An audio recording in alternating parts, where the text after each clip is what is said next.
Voz Off, o podcast que conta as histórias de grandes nomes, do rádio, da TV, da publicidade.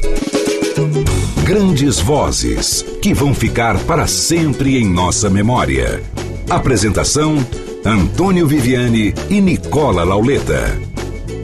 Amigos que curtem o podcast Voz Off, estamos de volta, ano novo, gravando aqui em dezembro, mas já comemorando 2020. Nicola, que satisfação começar o ano com esta voz. Sim, Fala a verdade. Exatamente. Olha, que grande prazer. Eu acho sensacional, porque nós já começamos gravando num horário determinado. Qual foi o horário que nós combinamos de gravar esse homem? 9h30 da manhã. Porque vocês vão saber agora, sensacional o nosso entrevistado, ele é Alfredo Alves. Olha, gente, é um prazer imensurável. Eu estou à minha esquerda, Nicola. Nós não nos víamos há mais de 15 anos, um grande amigo, uma pessoa que eu gosto muito. E o Vivi, eu acho que eu me lembro quando eu comecei a visitar os estúdios. Eu já não era tão jovem, mas o Vivi, sim, era jovenzinho, era um menino. E a gente se cruzava nesse mundo, principalmente na região de Pinheiros. Isso, depois trabalhamos juntos na cultura. Sim, na cultura, né? E uma amizade inquebrantável. Sim, certo? Claro. Aliás, vamos dizer que essa amizade até se consolidou um pouco mais, haja vista que Alfredo se casou com uma mulher oriunda de Caldas, Minas Gerais. Sim, uma cidade satélite da grande Poços de Caldas. É nada, Poços de Caldas é que pertence a Caldas. E eu a chamo, na brincadeira, de biscoiteira, porque é o apelido de quem nasce em Caldas, são os biscoiteiros. Sim, e tal, uma grande fábrica de biscoitos. As pessoas talvez não saibam, mas aquele biscoito é um almoço. Exatamente. É do tamanho de um antebraço. Não, né? E o biscoito Sem recheado... miséria. Não, e o biscoito recheado com lombo, que só tem lá na região, é sensacional, só Minas Gerais mesmo. Alfredo Alves, que satisfação recebê-lo, sabe, muito legal mesmo. Vamos começar lá, já que nós já falamos da parceira que é de Caldas, quero saber de você. Você nasceu onde, Alfredo? Eu sou um caipa de Franca, mas um caipa falsificado. Ô, Nicola, sabe por quê? Mas explica o que é caipa. Caipira. Ah, né? Caipira. Sim. Eu sou caipira, sou de Franca, cidade no extremo nordeste do estado de São Paulo, depois de Ribeirão Preto. Sim. Uma cidade tipicamente industrial. Sapato pra caramba. Exatamente, mas ela não se destaca pela beleza. Uma cidade muito antiga, ruas estreitas, 3 colinas. Então, bicicleta, nem pensar. Não é como Araraquara, por exemplo, aquela cidade plana, maravilhosa. E foi lá onde tudo começou, absolutamente sem querer, de improviso, uma conversa de cozinha. A amiga da minha irmã, que era chamada na época de Sanches, eu estava mudando a voz, eu devia ter 15, 16 anos, é aquela fase do... Como sabe? diria o meu avô maestro, oitavar. Vai uma oitava abaixo ou outra acima. Exatamente. Oitavando. Bom, ela percebeu alguma coisa e falou: Alfredo, passa na radiodifusora da antiga Rede Piratininga de Franca. Eram apenas 3 emissoras, claro, todas AM. Isso nos idos de 68, por aí, eu era jovenzinho, 17 anos. Encurtando a história, entrei nessa Rádio Piratininga pelas mãos do Jovassi, que era do departamento esportivo. Alfredo, você antes da Voz do Brasil vai apresentar 3 ou 4 comerciais ao vivo. Foi aquele período onde o frio na barriga inicial foi diminuindo até que eu assumi um programa dominical quando não havia transmissão de jogo. E isso é uma coisa bem do interior, e claro que Vivi sabe, Nicola também. O locutor tem que fazer absolutamente tudo. Então simplesmente chegou de chofre: Alfredo, domingo que vem você vai fazer 4 horas de programa e você vai escolher as músicas. O que eu fiz? Peraí, eu ouço muito pouco música orquestral. Quer saber de uma coisa? Eu vou apresentar esse programa vespertino dominical só de música orquestral. E virou cachaça, como vocês sabem, e nessa brincadeira eu não saí mais. Portanto, 68, 51 anos. Eu me assusto com esses números. 51 certo? Anos de carreira. Eu então, fico como assustado. É que é aquele negócio de teatro, de tudo? Pano? Pano. E aqui, daqui a pouco, continuamos a partir daí onde o Alfredo parou, porque nós vamos voltar um pouquinho e saber de quem Alfredo é filho. Papai Moisés, mamãe Mercedes, claro, com esse nome não podia deixar de ser espanhola. O papai, caboclão brasileiro, de tal maneira que muita gente às vezes fica em dúvida. Por incrível que pareça, o meu tataravô, lá do Nordeste do estado de São Paulo, já era brasileiro. Então a minha ascendência paterna se perde no tempo, certo? Caboclão brasileiro do beiço caído. E mamã não, com aquele espanhol. Com aquele sangue caliente. Mamãe Mercedes, filha de espanhóis, né, de regiões diferentes da Espanha. O vovô de Hinojosa, província de Salamanca, e a vovó lá do sul, de Sevilha, aquela região. Mas eu sou todo meu pai. Você é primogênito, não? Não, eu sou caçulinha. Então conta aí, quantos irmãos você tinha? A minha mãe se sentia envergonhada, porque nos anos 50, uma mulher de 42 anos grávida, meu Deus, que vergonha. Ninguém ouve rádio nessa casa. Olha o rádio aí, olha o rádio. Ninguém ouve rádio. Por isso que o Alfredo, ou seja, só depois que o Alfredo nasceu que introduziram o rádio na casa. A gente chega lá, mas continua. Na verdade, eu não sou outra coisa senão o boom pós-Segunda Guerra Mundial, onde a população, principalmente brasileira nos anos 50, tinha muito espaço para criar menino. Sorte os meninos aí no quintal, certo?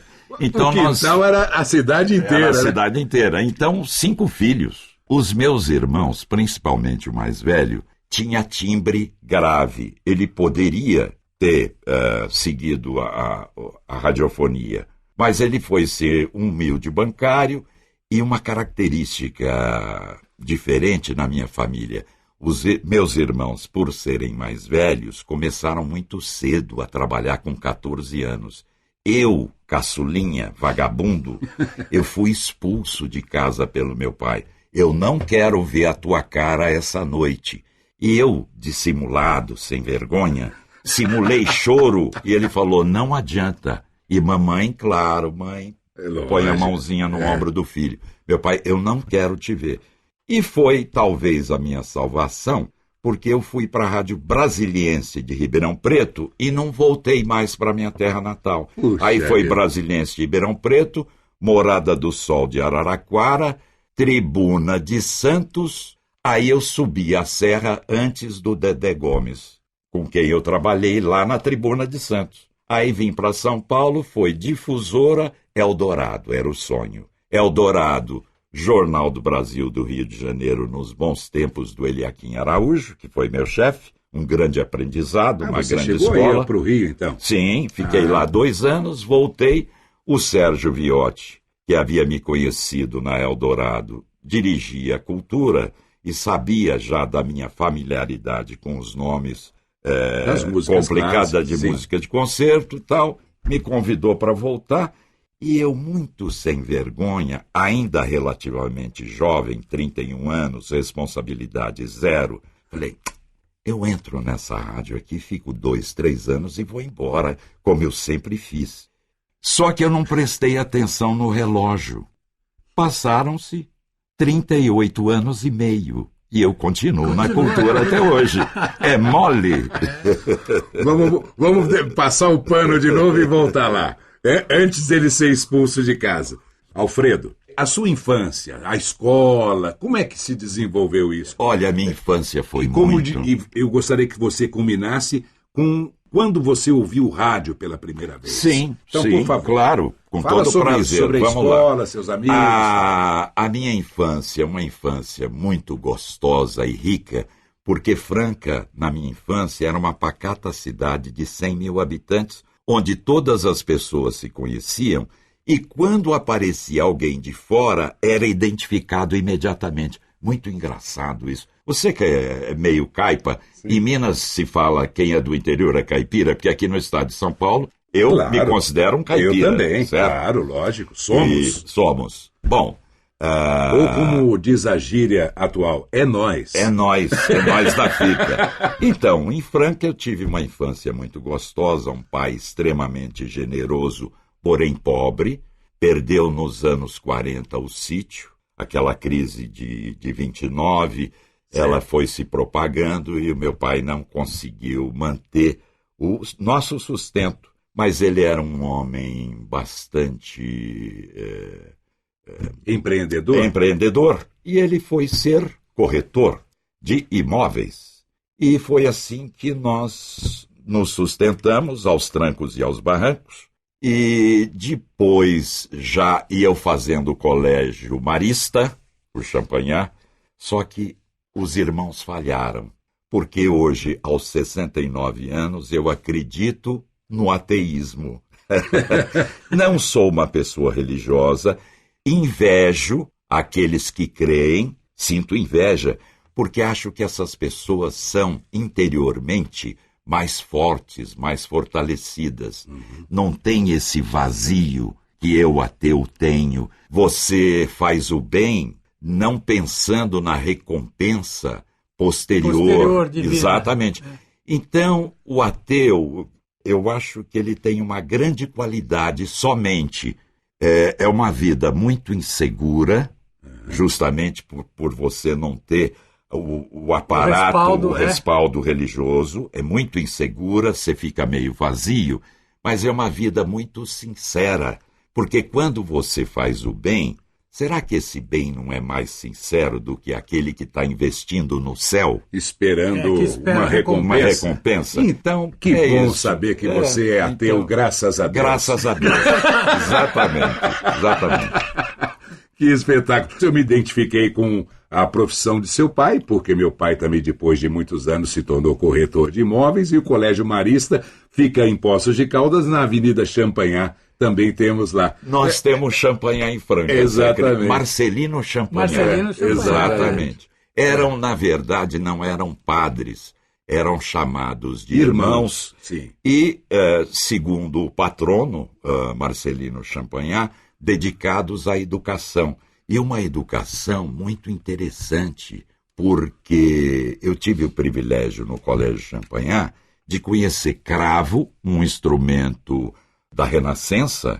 O colégio tinha cravos espalhados e os irmãos, que falavam na época francês, tocavam esses cravos. Então foi uma iniciação musical muito interessante. E em casa, o papai, que foi primeiro violino no Sagrado Coração de Jesus, onde ele estudou muitos anos, nós tivemos oportunidade de ouvir muita música de concerto, música orquestral, música de boa qualidade. E eu fico até um pouco envergonhado. Puxa, violinista. Sabe por que eu fico envergonhado? Apesar da origem caipira que eu tenho, e eu jamais vou negar, eu sou um caipira meio falsificado. Claro, muita cultura. Não é. É que eu tenho baixa tolerância à música sertaneja. Okay. Então, aonde está o caipira? Certo? Mas com toda essa influência, é não dificílimo você... Mas às vezes aquela música Tonico e Tinoco, uma música mais raiz, tal, tudo bem. Eu deixei de contar uma história aqui no meu episódio, que foi ao ar no mês passado, que era justamente isso. Porque eu contei que meus tios tocavam só jazz e bossa nova em casa. Era uma loucura, entendi. Né? Eu também não me identificava com isso. E a primeira vez que a minha mãe falou, não, você vai fazer aula de piano, porque eu contei que meu avô fazia a gente ler o Bona, né, o ABC musical, mas eu não contei essa história. Que eu fui até a aula de piano e a professora me fez tocar uma música. Eu voltei para casa e falei, nunca mais eu volto naquela escola de piano com aquela mulher, mamãe. Por quê? Eu falei, ela fez eu tocar o Rei do Escarçado. Porque eu já ouvia rádio na época e tinha um jingle gravado por uma dupla sertaneja. Adivinha com que música? Com o Danúbio Azul. Só que eles cantavam: o rei dos carçado, carçado, carçado, carçado barato, barato. Eu falei, nunca mais. Ou seja, você teve a minha versão também. Sim. Aí ela falou, não, filho, isso é o Danúbio Azul. Eu falei, eu não quero nem saber, não vou mais naquela professora. Que pena. E nós temos o caminhão de gás com Por Elise de Beethoven, horas bolas, não é? Que até chegou a enjoar. Assassinaram o Por Elise. Exatamente. Mas que então, bom. e eu queria muito ser um piloto de caça. Era uma coisa assim sofisticada, aquela coisa de criança, né? Caça de interceptação noturna, aviões com sensores para detectar a urina humana na mata, época do auge da Guerra do Vietnã, os Estados Unidos com aquelas máquinas sofisticadas e tal. Sonho de moleque, totalmente alienado. Só que eu sempre tive uma grande dificuldade em exatas. E a aviação, a base é navegação, cálculo. Então, rádio foi mais conveniente. Mas que jeito que ele surgiu? Vocês ouviam na sua casa? Então, além nós ouvíamos muito música de concerto, mas eu nunca havia me tocado que eu poderia ter um timbre adequado para a radiofonia. Sim. Isso foi dito por essa noiva desse radialista. Lá aos 17 anos. Aos 17 anos, então eu fui de gaiato. Não era bem a minha escolha, mas de repente, sabe o que não me deixa frustrado ter seguido essa trajetória radiofônica de tantos anos?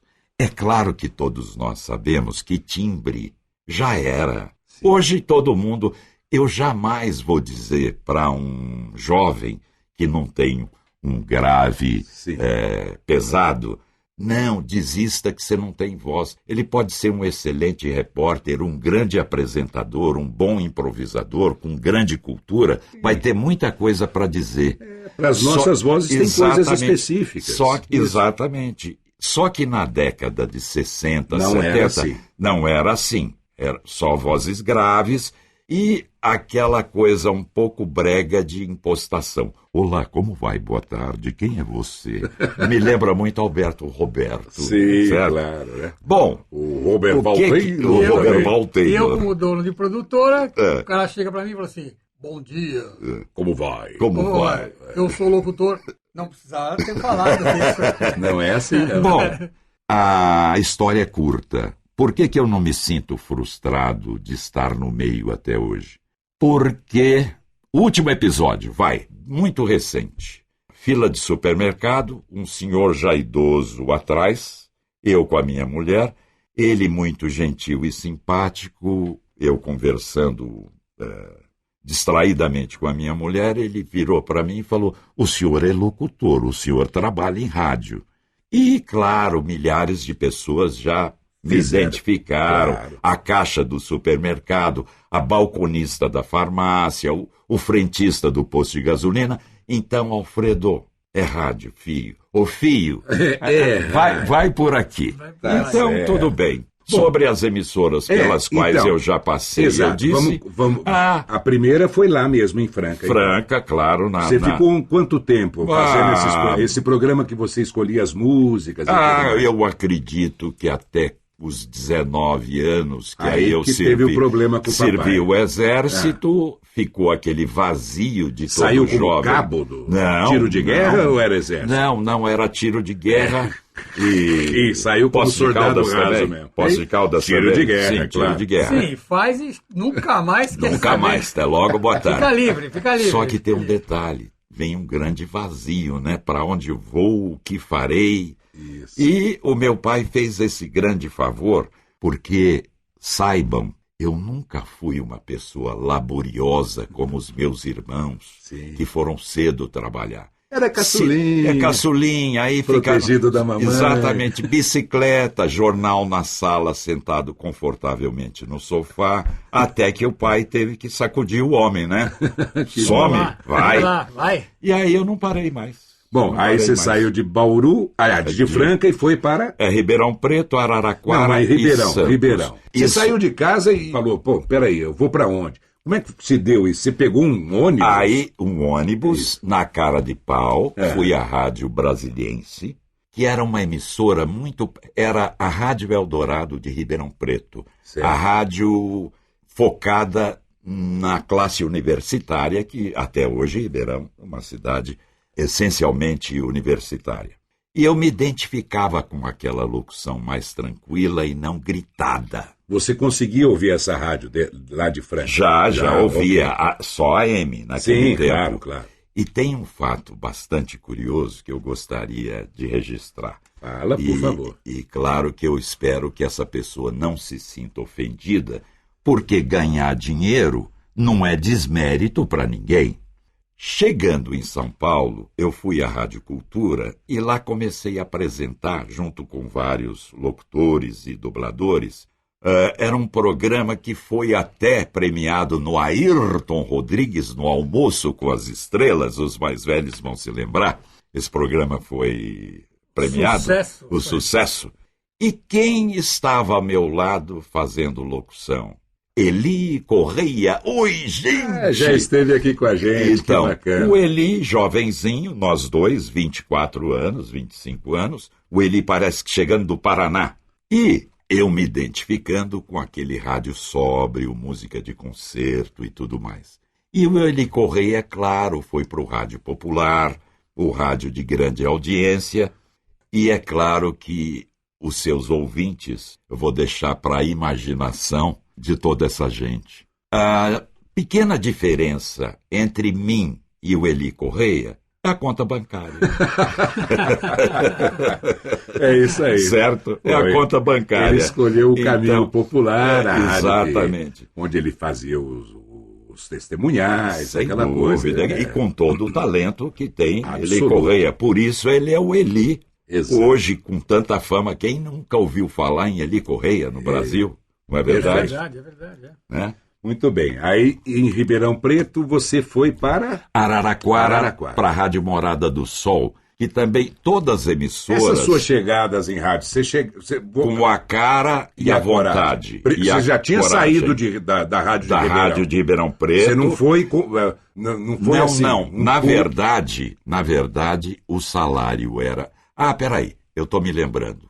O Araújo, diretor da Rádio Morada, ouvindo a Brasiliense de Ribeirão Preto, me lembrei, que isso é coisa de 50 anos atrás. Não tem problema. Ele me convidou, cobriu aquele humilde salário do interior, e claro que eu fui para Morada do Sol. Sabe o que me deixa muito preocupado, Nicola e Vivi?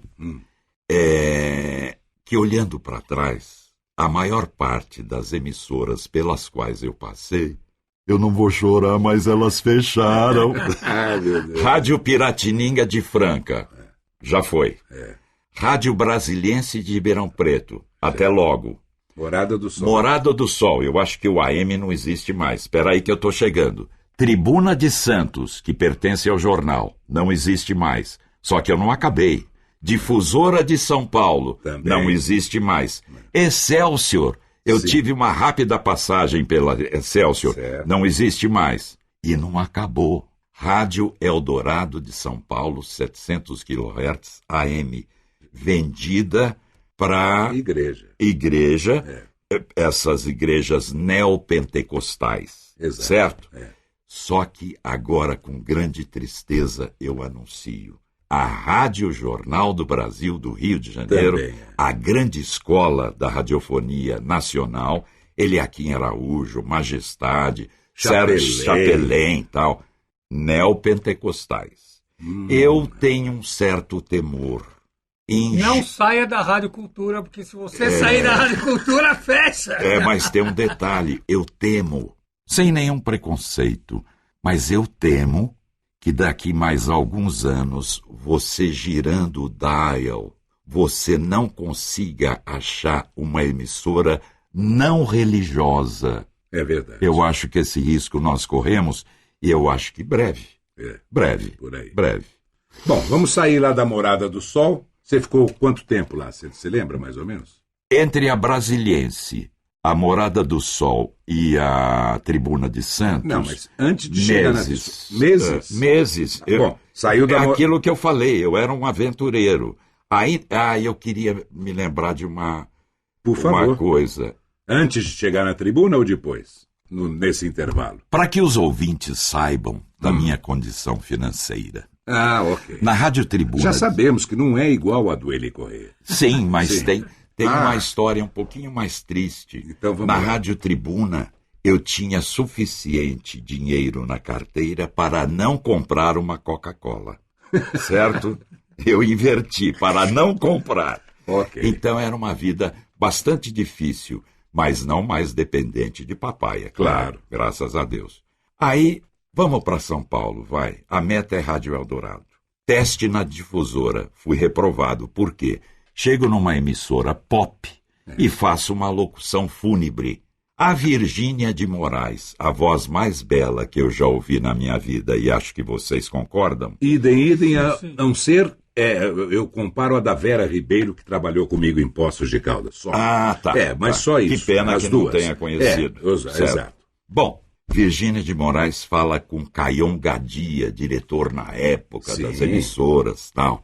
Caion, dá uma chance para o menino, porque eu pedi a ele que ouvisse a difusora. Não era a minha praia, musicalmente falando, e eu me dei o luxo de fazer o teste em uma emissora que eu nunca ouvi.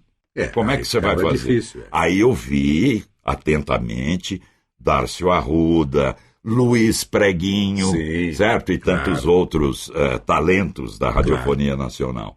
Aí sim, fiz o teste e fui aprovado. 4 meses depois de difusora, teste na Rádio Eldorado, chamado pelo Sérgio Viotti, que naquele tempo se chamava diretor de broadcasting. Era uma coisa chique, né? E fiz o teste, fui aprovado na Eldorado. Você chegou na rádio que você queria. Sim, mas aí ingênuo, porque a natureza humana não se acomoda. Eu queria mais. Então vamos para o Rio de Janeiro ser chamado de O da Garoa. Você é muito discreto, fala muito para baixo. Levanta um pouco essa voz, solte essa cintura, porque vocês paulistas são muito formais.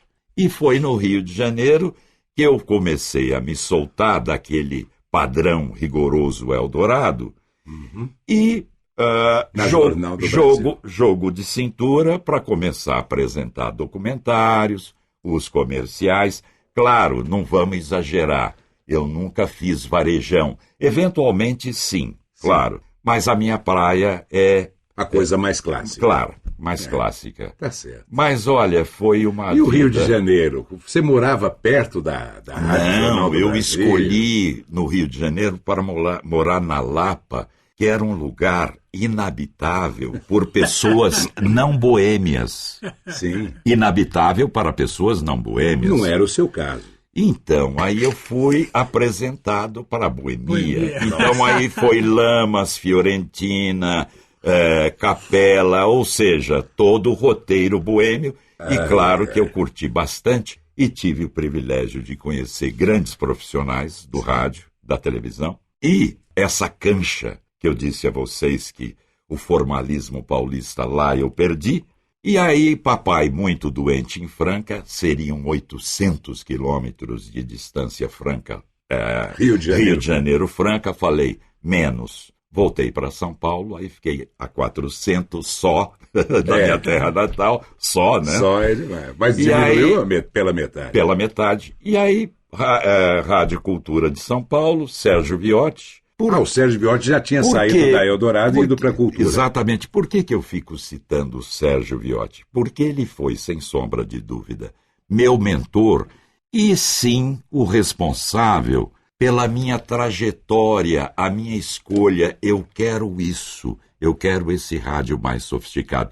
Claro, Sérgio Viotti, depois de 10 anos de BBC, trouxe uma grande bagagem para o Brasil, principalmente da música da Broadway, as músicas de Hollywood, com aquela pronúncia inglesa maravilhosa que só ele sabia falar, a música no cinema, sétima arte, programas interessantíssimos. E eu Mas eu acho que inspirado nele, você foi atrás de desenvolver todos os sotaques necessários para apresentar as músicas de concerto, né? Exato. Só que o universo da música de concerto, para as pessoas que não sabem, é um universo muito amplo. O próprio termo universo, essa abrangência. Então, eu gostaria de citar um rápido exemplo. Vamos pegar um compositor. Pode ser húngaro, Béla Bartók? Tá. Béla Bartók. Ok. Todo mundo fala Béla Bartók. Béla Bartók, tá. Exatamente. Não, mas tudo bem. É essa heterogeneidade que eu quero que o ouvinte saiba. O compositor é húngaro, Béla Bartók. Os movimentos são em italiano, Allegro non troppo, Allegro giusto e tudo mais. A orquestra é a Filarmônica de Israel, mas o regente é o Zubin Mehta indiano. Então, só aí você teve húngaro, italiano, israelense e indiano. Então, mais universal do que isso é absolutamente impossível. E como é que eu faço para dominar todos esses idiomas? Na época não havia internet. Consulados em São Paulo desses países. Consulado da Hungria, por favor, como é que eu digo Béla Bartók? Consulado da República Tcheca, valorize as vogais terminais. Então, Janacek, Smetana, e assim por diante. E dessa forma, é claro que jamais dominando esses idiomas eslavos dificílimos, russo, búlgaro, polonês e tudo mais, claro que sem essa pretensão infantil, mas os principais personagens, músicos, compositores, orquestras desse universo de diversas etnias e idiomas, eu vou me aproximar ao máximo do original, porque eu não quero fazer como a rádio Belgrano de Buenos Aires, que diz Herbert von Karajan, Herberto von Karajan. Ah, sim. Aí eu fico pensando, espera um pouco, será que eles não são mais autênticos e menos pretensiosos de que nós, brasileiros, que tentamos uma pronúncia perfeita de acordo com os países de origem? Será que eles não são mais autênticos? Mas aí também eu penso por outro lado. Então todo mundo pode fazer esse tipo de programa de concerto lendo como se escreve. Eu acho que o Brasil é um caso único disso, Alfredo. Você ouve, por exemplo, o meu amigo Arcindo Guimarães, em Portugal. Ele é locutor da AXN. Não é AXN em Portugal, é AXN. AXN. Os locutores todos da América Latina, que são locutores da HBO, eles falam HBO. E a França? Não, a França então, é Coca-Cola. Então, claro, sem dúvida é o que eu ia Tanto dizer. É que a gente brinca de cueca-cuela. Cueca-cuela. Em espanhol, cueca-cuela. Exatamente. Né? Eu acho que o Brasil é um caso único disso, que quer fazer a pronúncia exata, né? A não ser no caso do Bucheta, né? Aí inventaram o nome de Busqueta. Na verdade, o Bucheta, SC, Bucheta, SC italiano, exatamente. Sem nenhum puritanismo bobo, é Tommaso Bucheta. Aí as pessoas falam Busqueta, por causa da sonoridade. Isso daí é isso é de chorar, Nicola. É de chorar. Esse SC, não só no italiano, no português mesmo. Em Portugal é piscina. Sim. Porque o S e o C, se você escrever, ele forma um X. Sim. É engraçado. É engraçado. É sensacional. Não pensei nisso, mas é verdade. Como é que ele fala? Achinco. É aqui, ó, você escreve, olha o S, ó, o S, você faz o S, e a hora que você faz o C, o S você com o C formando um X. É verdade. É isso. É verdade. É engraçado. É verdade. Mas o Brasil, acho que tem... nasceu para ser colônia. Com relação ao russo, por exemplo, eu ouço as pessoas falarem que tem muito mais proparoxítona do que paroxítona. Sim, então não seria Maria Sharapova, é Maria Sharapova. Sharapova, exatamente. Exatamente, a maioria. Exato. Mas aqui isso a gente não respeita. É o único idioma que o brasileiro, quando pronuncia em rádio ou televisão, sem dúvida, não respeita essa acentuação, é o russo. E os idiomas eslavos, eles abrangem muitos países. Você pega a Rússia, a República Tcheca, a Eslováquia, a Bulgária, todos os ex-países da antiga Iugoslávia são todos eslavos, falando idiomas muito próximos.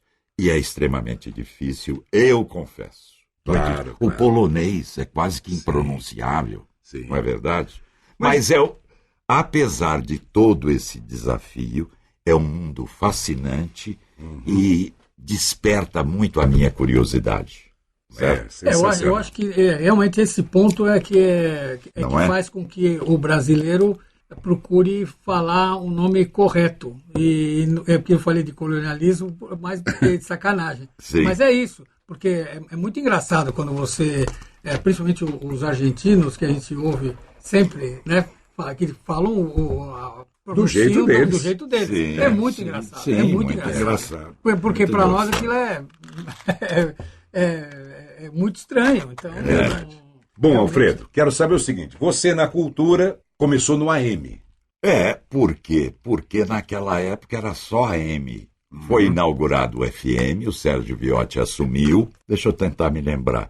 Eu voltei para a cultura, porque antes, quando eu fazia Eldorado, eu era cachê na cultura, rádio e televisão. Agora você lembrou. Pronto. Não, caiu a ficha. Então vamos lá.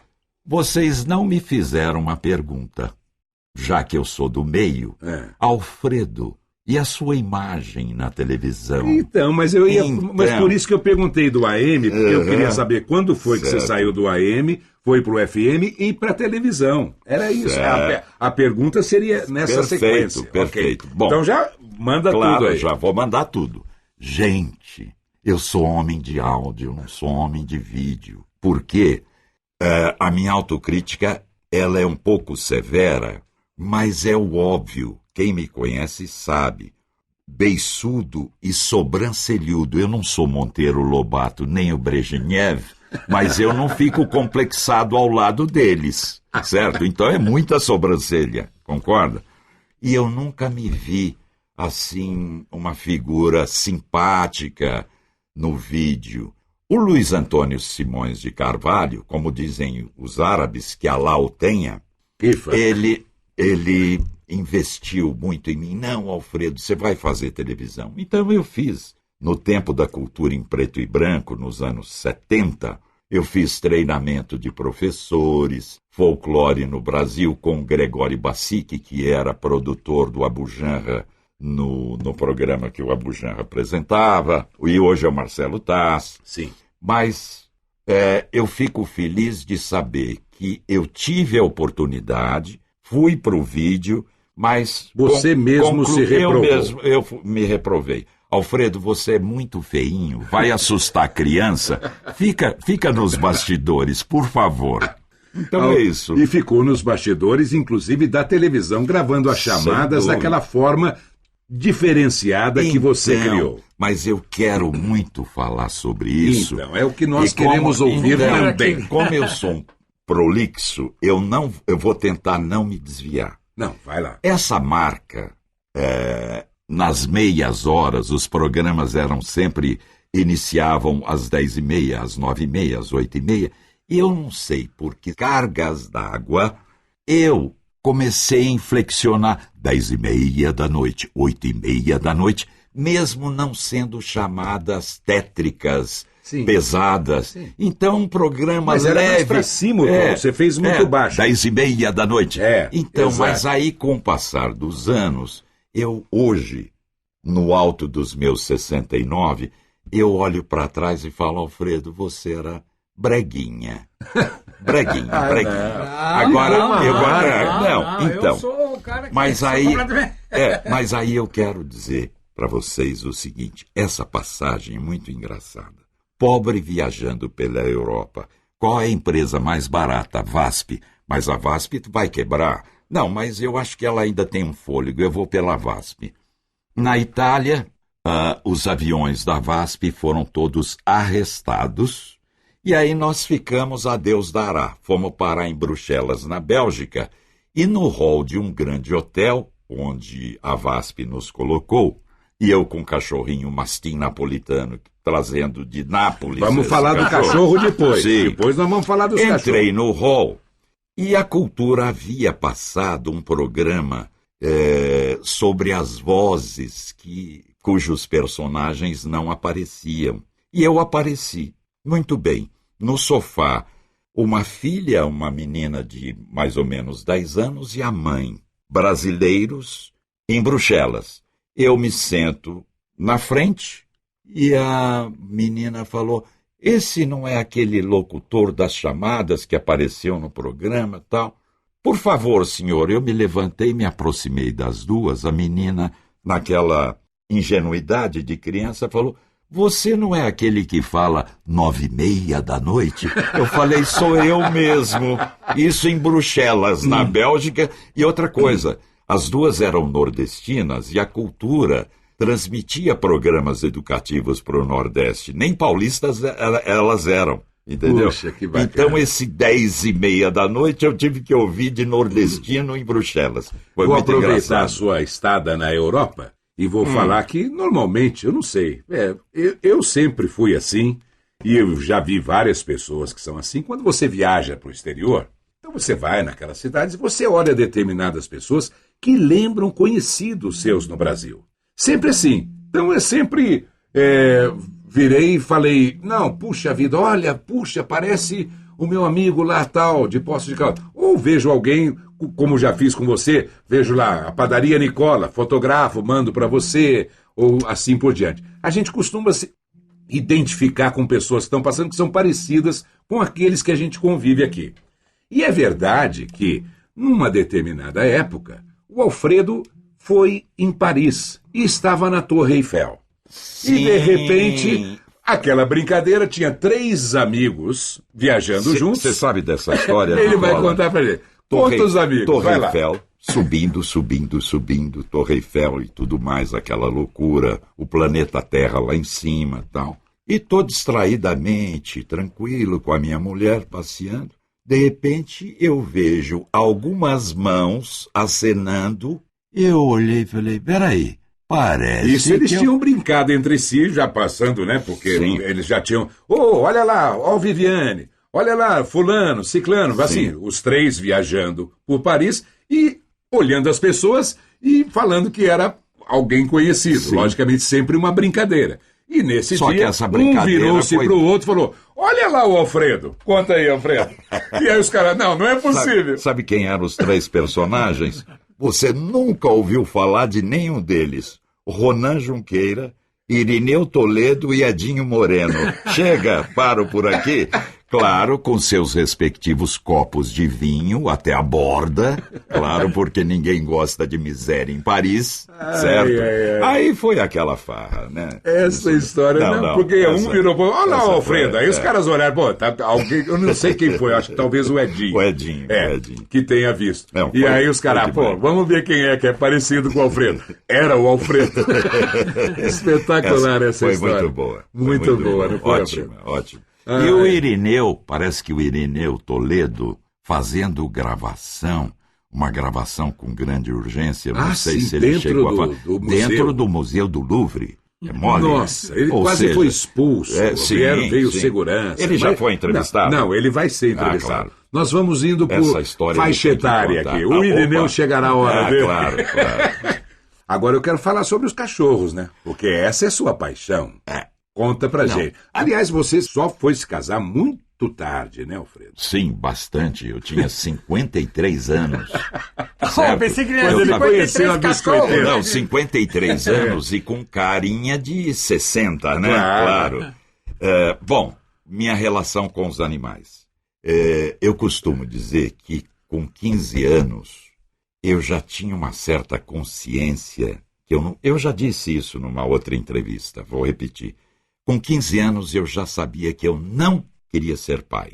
Sem nenhum egoísmo, porque os meus outros irmãos tiveram proles numerosíssimas, já contribuíram, vamos chamar assim, Pra né? população Já, mundial. pra população, A dar com pau. Pra que mais um? Falei, não. Sabe por quê, Viviane e Nicola? Para dar mais espaço para os animais. Sabe o que está acontecendo? a população mundial crescendo, e claro, isso é óbvio e claro para todas as pessoas. As espécies estão desaparecendo.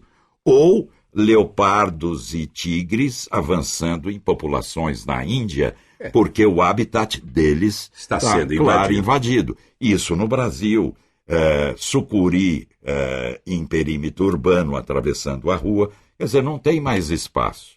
Então foi isso, com 15 anos eu já sabia que não queria ser pai, sempre apaixonado pelos animais. E eu gosto de fazer uma comparação. Aliás, eu vou apelar... Qual era o seu animal de estimação? Não, você não vai me fazer essa pergunta. Agora eu vou fazer a pergunta para o Nicola e para vocês. Vamos lá. Uma grande exposição de animais. Seja ela de gado, de cordeiros ou animais diversos. E ao lado dela, uma grande exposição, um grande seminário de informática. Com aquele maquinário maravilhoso, todo de ponta e tudo mais. Vocês dois visitariam imediatamente qual, se as duas exposições estão lado a lado? Nicola. Difícil. Não, eu fico dividido, mas eu acho que, primeiramente, eu iria ver os animais. Eu nunca tive dúvida. Né? Sem sombra de dúvida. E... Eu acho que... Você iria na informática. Você precisa arrumar mais uma outra exposição. Você não se entusiasmou tanto assim como o Bibi. Bom, eu sempre gostei muito de história greco-romana. Literatura é a minha grande paixão. E depois os animais, ou talvez juntamente. E quando eu me deparei com Mastino Napolitano, um cão criado na Circunvesuviana, ou seja, naquelas cidades satélites do Monte Vesúvio, todas elas próximas à Baía de Nápoles, Capri e tudo mais, eu me apaixonei por esse animal que tinha uma cara assim, primitiva, sabe? Animal pesado. Falei, eu vou ter esse bicho. Você achou ele beiçudo e com sobrancelhas grossas? Grossas e... Você se identificou? E muita barbela e papada sobrando. Barbela e papada demais. Pra quem não sabe o que é barbela, é aquela papada embaixo dos bezerros. Aquele queixo triplo, certo? Aquilo ali dá o grau de quanto o animal pode engordar. A partir dali que você sabe que o gado Enquanto eu não fui à Itália buscar um Mastino Napolitano Neto Nipote, do grande campeão italiano de 93, se eu não me engano. Eu trouxe esse animal, belíssimo, cresceu. Eu falei, agora ele vai pagar a minha despesa fazendo cobertura de cadelas e eu ganhando algum, ou pelo menos pagando o próprio. Muito bem. Ele, infelizmente, se transformou numa fera e jamais permitiu que alguém se aproximasse dele quando uma fêmea no cio estivesse próxima. Muito bem. Acontece que o mastim napolitano é muito pesado, macho. Você tem que enfiar... Desculpe, nós estamos ao vivo e a cores. Vamos lá. Você tem que enfiar o joelho embaixo da fêmea para ajudá-la a aguentar o peso do macho, porque senão ela arriando, nada acontece. Certo. Conclusão. Ele jamais me deu um filhote. Porque ele não deixava você se aproximar. Não deixava me aproximar. Então foi essa a minha história com os mastins napolitanos, animais belíssimos. Chega a ter quanto? Não, 100 quilos, um macho muito bem criado, 90, por aí a fêmea em torno de 70 quilos. Certo. E a minha paixão pelos animais sempre foi muito grande. Mas você tem cachorros até hoje? Hoje eu tenho 2 fêmeas, uma Bernese e a outra Terra Nova. São animais extremamente dóceis, porque tem as netinhas da minha mulher. E eu não poderia jamais hoje ter cão de guarda como eu tive. Tá vendo? Pra que ser pai? Você tem até neta. Exatamente. Mas Nicola, eu sou uma pessoa tão preguiçosa que eu vivi com 2 mulheres, mães, ou seja, o meu negócio é pegar casa pronta. Entendeu? Esse negócio de fazer filho, não, menos. A única vez tem que ele alguma teve mulher algum com trabalho na vida, uma prole numerosa, essa mesmo, essa que eu quero. A única vez que ele teve algum trabalho na vida, e nós vamos entrar agora na parte da publicidade, foi um dia que ele falou: Viviane, eu preciso gravar da minha casa, mas eu preciso fazer um estúdio. Aí eu falei: eu vou passar um nome para você, Hélder. O Hélder é a diferença entre o amadorismo e o profissional. Tão simples assim. Aí certo? Construiu o estúdiozinho dele, né? Maravilhoso. E pronto. Um estúdio simplesinho, mas com uma acústica, perfeito. Um brilho absolutamente perfeito, que é uma característica dele. Exatamente. Com aquela humildade que você fala: esse homem vai conseguir fazer. Não, ele vai fazer muito mais. Exatamente. Graças a Viviane. É isso aí. Ele sempre se lembra de mim. E aí a gente entra na parte da publicidade. Porque então você falou que, mesmo estando na cultura, você se encontrava comigo em estúdios e tudo mais. Então lembre de algumas coisas bacanas que aconteceram com você na publicidade. Não, eu vou contar apenas uma. Eu tenho certeza que nenhum locutor do planeta Terra tem uma história parecida com a minha, para pior. Não pense você que tem alguma qualidade nisso. Vamos lá, vou contar rapidamente. Eu nunca vi com grande simpatia publicidade, mídia e tudo mais. Como, Alfredo? Você é um homem do rádio, de comunicação. Como é que você não... Não, eu acho que eu vou viver sem isso. Olha bem. Então eu vou viver sem, e eu vou ser sempre um humilde locutor de rádio. Tudo bem. Estou levando minha vida.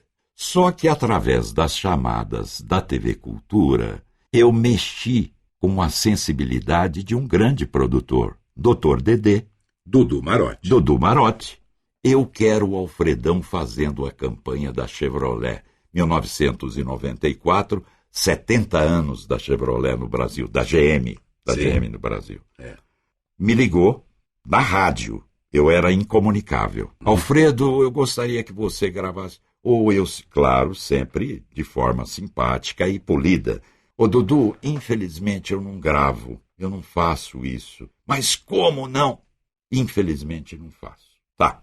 O tempo passou, alguns dias apenas. Campainha da minha casa. Eu morava no Bonfilhole, ali na região do Butantã.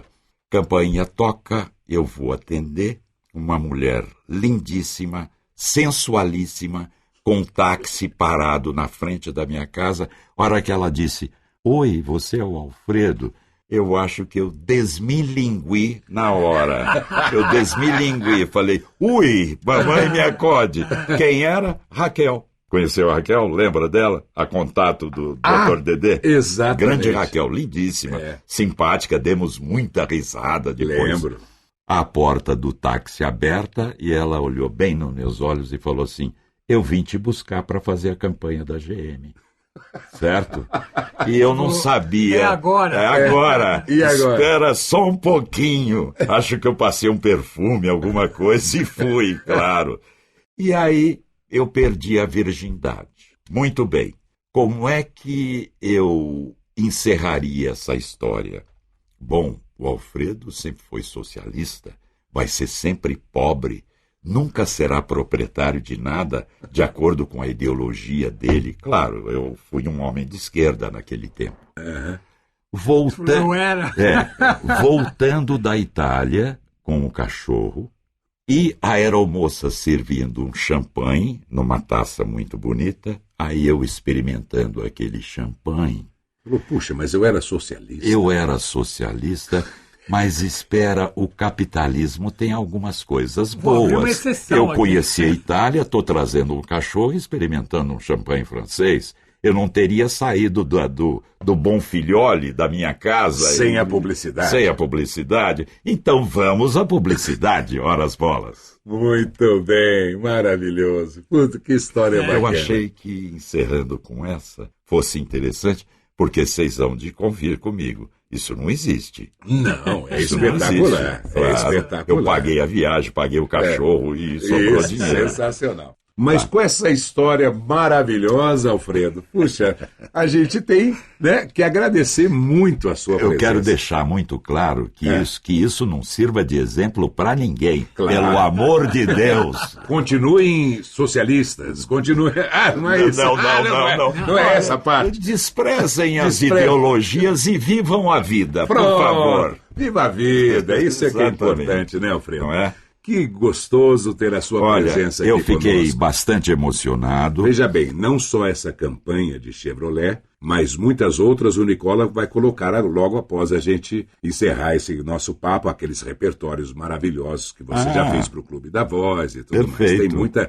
Tem muita locução ótimo. do Alfredo. Beleza, fico muito feliz. Foi um prazer muito grande, me senti absolutamente à vontade e não poderia deixar de ser no Ecos, esse estúdio maravilhoso que eu conheço há tantos anos, e esses dois meus grandes amigos, Nicola e Vivi. Muitíssimo obrigado por essa oportunidade e um beijo grande a todos. Obrigado a vocês que nos acompanharam. Nicola, um abraço. Um abraço para vocês e ótimo estar aqui com você, Alfredo. É muito legal, muito legal. Até o nosso próximo episódio do Voz Off, com as grandes vozes do rádio, da TV e da publicidade. E antes de fechar esse Voz Off, vamos ouvir algumas gravações de publicidade do Alfredão. Banco Sudameris apresenta uma sinfonia de fundos de investimento. Primeiro movimento, Vivarte. A melhor aplicação em papéis de renda fixa com as melhores taxas do mercado. Um grande investimento. Segundo movimento, Haddad. Ideal para você que deseja investir no mercado de ações a médio e longo prazo. Terceiro movimento, Prestíssimo.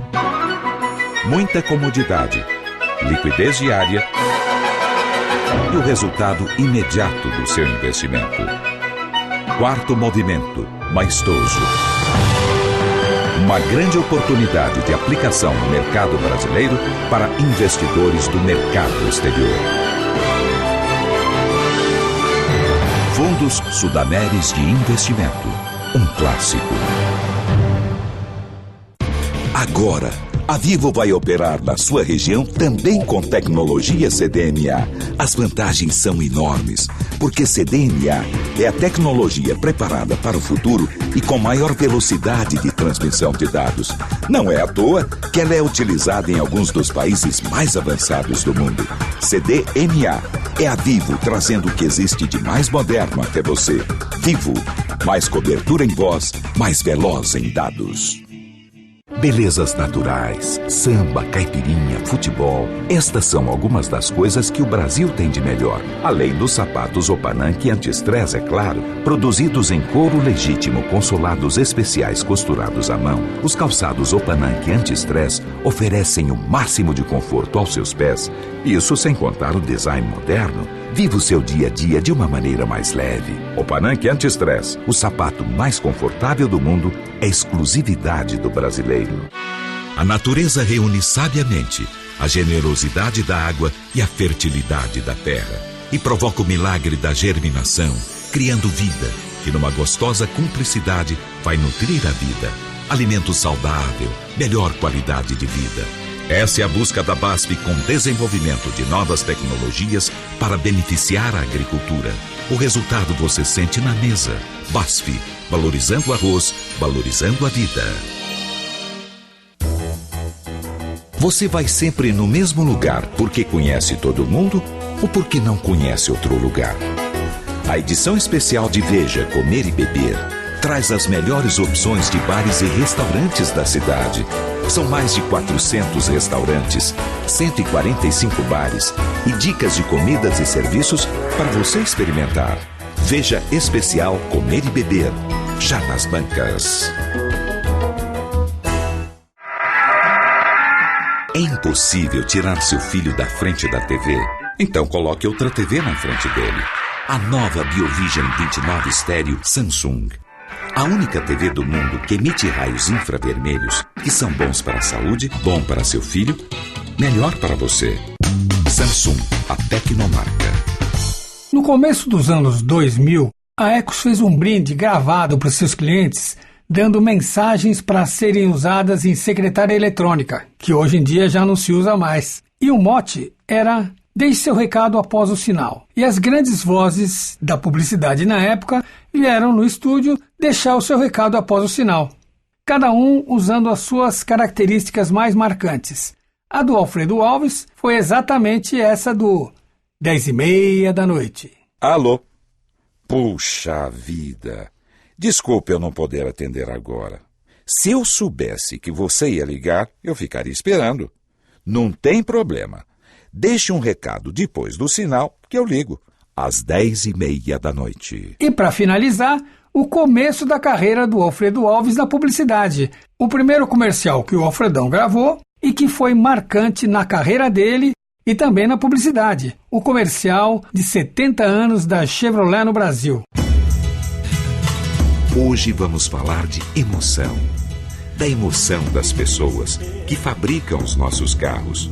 Da emoção das pessoas que testam os nossos carros. Da emoção e do entusiasmo das pessoas que usam os nossos carros. E, sobretudo, a credibilidade de quem há 70 anos produz os carros que os brasileiros querem ter. 70 anos da General Motors do Brasil, acelerando o futuro. Este foi mais um podcast da série Voz Off. Criação, produção e gravação, Antônio Viviani e Nicola Lauleta. Trilha musical, Alexandre Monari. Gravado no Ecos Studios, em 2019.